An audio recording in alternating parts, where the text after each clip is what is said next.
Hi, I'm Daniel and welcome to r/pettyrevenge. Want to torment me daily? I'll take away the one thing you love the most. So I worked in a print shop. My job was design and printing QC, so I'd have to interact with a lot of the design and print staff, approving everything before it went through. The asshole in question, let's just call him Reuben, was a senior designer. Despite him having more experience overall, I think he was kept in his current position due to his lack of tact. The last thing the management wanted was him interacting with more people. So anytime I had to look at his work or make edits, he took it highly personal. He'd make condescending remarks, and in general just be a negative black hole of ass-facedness. But one day, he crossed the line. I found a minor error with a banner he was designing. It was a color match error. We usually get a Pantone profile of different colors from our clients, and some clients are extremely anal about these colors being accurate. Most clients will even have a branding standard binder telling you what fonts, colors, etc. you can use. This banner was for one such client, and it was a $700 print job. He marked the job as ready for print and sent it to my department. I got the work order and headed over to his desk to let him know about the edit. I arrived to find him on the phone.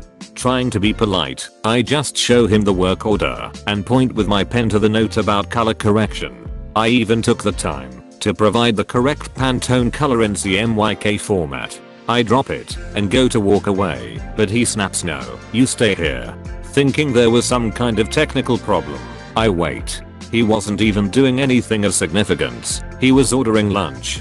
The disgusting bastard was ordering his favorite meal, a Reuben sandwich with extra pickles and a side of ranch. After a verbose phone call, he proceeded to tear into me. He used words like punk, millennial, and Poindexter.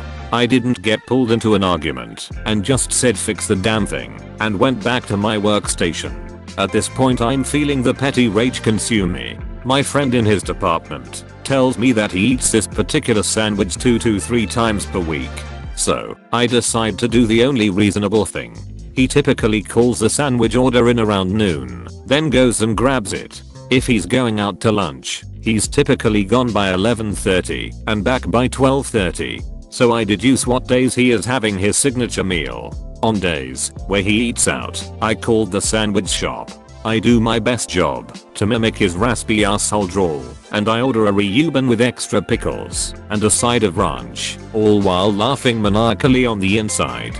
I did this every workday for 3 weeks before the shop finally said, "Look, we are done with you," and blocked the print shop's number. I didn't get to see the carnage firsthand, but a co-worker from his department told me that he went into the sandwich shop after his calls were rejected and was verbally abusing the staff. So I got the number blocked, and he got himself 86'D from his favorite sandwich shop.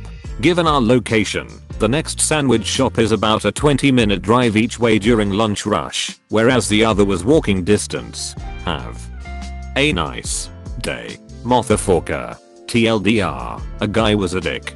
I burned his favorite lunch spot and forced him to find a new place much further away. Karen demands her price. Maybe this does not classify as revenge, but I think it's close enough. Years ago I worked selling furniture. Horrible woman comes in, demanding, condescending, rude, and entitled. She finally found a piece she liked in our clearance section. The price was marked at $599. She demanded it for $550 and that we pay all the taxes on said item. Our sale was to pay the taxes on said item.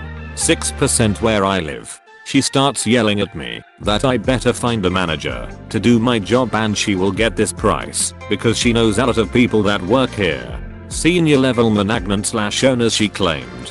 My uncle owned the company, so I excuse myself to go find my manager and see how much he wants to entertain Karen. We start looking up the item. The price tag on the item was old.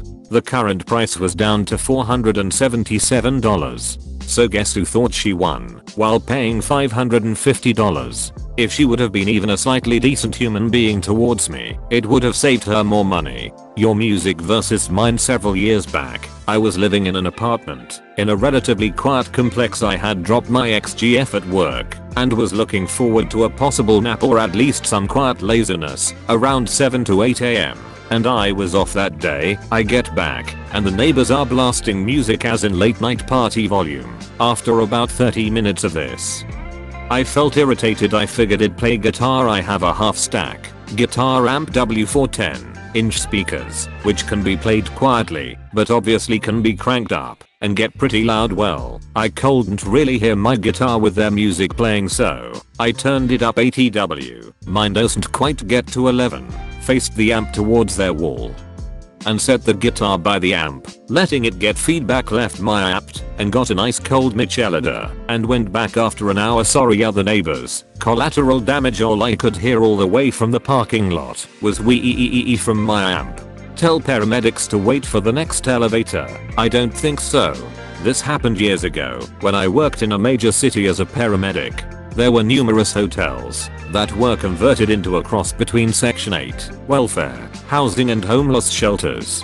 These places were like magnets for medical issues because the people there did not take care of themselves and use the ambulances and emergency rooms like doctors. We get a call there, potential heart attack, and get our escort. Staff from the shelter always came with us to show us where the room was and assist us. As we approach the elevators, there are two on the floor and open, so I say, hold the elevator.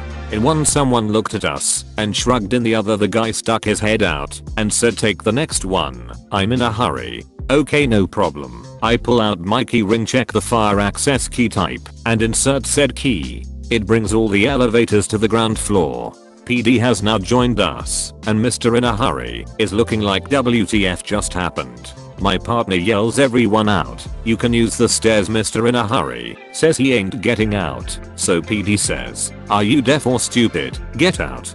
So he finally exits and says, what do I do now? My partner says the stairs work. You are in a hurry. We get in the elevator and our escort says that was the most awesome thing I have seen here. We held the elevators for 20 minutes and left with our patient. Mr. In a Hurry was waiting for us, and the escort told him if he says one word he will be thrown out. Quick explanation of how the fire key works. You insert the key and turn it to emergency service. You then take the key out. All the elevators return to the ground floor. You take your elevator and insert the key in that keyhole and can make the elevator an express elevator, and it will stay on whatever floor you are on. When you are done, turn it back to regular service in the elevator and then back at the main fire service 1. The main fire service 1 is only on the ground floor. TLDR. Don't tell people that can control the elevators to wait for the next one in an emergency. Entitled Woman Gets Petty Revenge and a Dirty Bag. So I don't remember this personally. I was at the table with my family drinking coffee tota, and we were talking about our 1,000-kilometer trip that is coming. Somehow we delayed from the subject and I don't know how we got to this face said by my sister. Oh, I remember the face Sue made when her bag was full of dirt. But not knowing what that was about, I asked, what bag? My sister says, oh, you were too young to remember, but, and the story begins. Apparently he was living next to my grandparents, mom's parents. He had a giant garden in the back of the house full of vegetables, trees, roses going around the whole fence around the garden, fruits, a lot of flowers, etc. So this Sue had always something against mom's family from when she moved there. She tried multiple ways to arrest them. She once called the police that they were abusing their dog, though they had no dog. Anyways, so what happened is that in a morning some guys came to her house and started doing some measurements. Nobody cared until she knocked on the door saying our family is stealing her property. Apparently she found that she is missing 1 meter of property, which was actually taken by the fence of roses my grandpa had. She went that far for that meter of dirt that she sued my grandparents and the whole family for stealing her property. She also said that the roses on the fence is filling her garden of bees and she is allergic to bees. This went on investigation for a while, making my grandpa, which was almost 80 years old at the time, a lot of stress. My grandpa won the process though. One night my grandpa has a heart attack. My parents came with the car. We live the closest to my grandparents' house and took him to the hospital. But when we were there it was too late. Doctors took him and did their thing, but later the doctors declared his death. They asked us what happened recently. They told them the story. They said that the heart attack was caused by stress or something. So the funeral day came And late when coffin was getting taken to the graveyard, someone familiar appeared late. Who herself, wearing white along with her husband, that was actually good friend with my grandpa, and came decently dressed in black. She dressed in white, a sign she was happy he was dead. Everyone present looked dirty at her, adding the fact that everyone present knew about the court problem. My dad, when he saw her, without thinking got her expensive bag from her hand and went to the grave where the coffin was being covered and scooped dirt with her bag, filling it up, and then gave it back to her saying, "Look, here is the 1 meter you needed from him. Happy." She only had a dead pale stare look on her face for a while, then started to mumble swears. She was exactly behind my sister at the funeral, so she could hear the husband say to her, "Just shut up and leave. He is right. You deserved it." Ah, sweet revenge. It wasn't the best, but it feels good. Here's the supplies you need. My younger brother had used the bathroom 20 minutes before I did.